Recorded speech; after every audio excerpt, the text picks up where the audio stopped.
செய்தியை பார்த்து வருகிறோம். தமிழ்நாடு ஆளுநர் RN ரவியை அதிமுக பொதுச் செயலாளர் எடப்பாடி பழனிசாமி சந்தித்திருக்கிறார். இது குறித்த விவரங்களுடன் செய்தியாளர் சுபாஷ் பிரபு இணைந்திருக்கிறார். சுபாஷ் பிரபு, இந்த சந்திப்பு எவ்வளவு முக்கியத்துவம் வாய்ந்ததாக பார்க்கப்படுகிறது?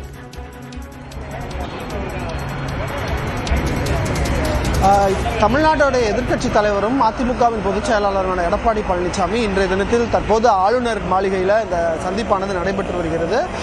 ஏறத்தாழ அவருடன் சேர்ந்து கட்சியினுடைய மூத்த நிர்வாகிகள் அனைவருமே இருக்கிறார்கள். கட்சியின் துணை பொதுச் செயலாளர் இருக்கக்கூடிய KP முனுசாமி, நத்தம் விஸ்வநாதன், முன்னாள் அமைச்சர்கள் ஜெயக்குமார், தங்கமணி, வேலுமணி, அதே போல CV சண்முகம், திண்டுக்கல் சீனிவாசன் ஆகியோர் எல்லாமே அனைவருமே இந்த சந்திப்பில் இருக்காங்க. தற்போது இருக்கக்கூடிய அரசியல் சூழல் குறித்து ஆளுநரிடம் பேச இருக்கிறார்கள். சில அமைச்சர்கள் மீது ஊழல் குற்றச்சாட்டை அவர்கள் வைக்க இருக்கிறார்கள். உதாரணமாக KN நேரு அவர்கள் மீது நடவடிக்கை எடுக்க வேண்டும் என அமலாக்கத்துறை DGPக்கு கடிதம் எழுதியிருந்தது. அது குறித்தும் அதே போல அமைச்சர் துரைமுருகன் மீது நடவடிக்கை எடுக்க வேண்டும் என்ற விஷயங்கள் எல்லாம் உள்ளடக்கிய ஒரு குற்றச்சாட்டுகளை அதிமுக பொதுச் செயலாளர் தொடர்ந்து பொதுவெளியில் சொல்லி வந்திருந்தார். அது சம்பந்தமாகத்தான் இந்த சந்திப்பானது தற்போது நடைபெற்று வருவதாக தெரிகிறது.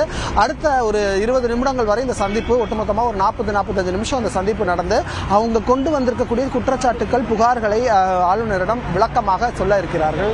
அதன் பின்னராக தங்களுடைய குற்றச்சாட்டுகள் என்ன என்பது தொடர்பாக ஒரு நீண்ட நெடிய செய்தியாளர் சந்திப்பை அதிமுக பொதுச் செயலாளர் எடப்பாடி பழனிசாமி இங்கே இருக்கக்கூடிய மக்கள் பவன், ஆளுநர் மாளிகை என்று அழைக்கக்கூடிய மக்கள் பவன் நுழைவாயிலில் செய்தியாளர்களை சந்திக்க இருக்கிறார்.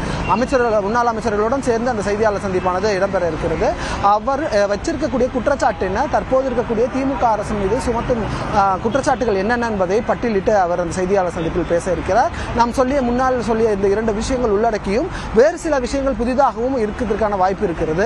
ஆகையால் ஒட்டுமொத்தமாக இந்த அனைத்து விஷயங்களையும் சேர்த்து அவர் சொல்ல இருக்கிறார். தேர்தலுக்கு முன்பாக ஒரு நீண்ட மிகுதிய குற்றச்சாட்டை ஆளும் திமுக தரப்பு மீது எதிர்க்கட்சி சொல்லி இருப்பது, ஆளுநரிடம் முறையிட்டிருப்பது என்பது கவனம் பெறக்கூடிய ஒன்றாக இருக்கிறது.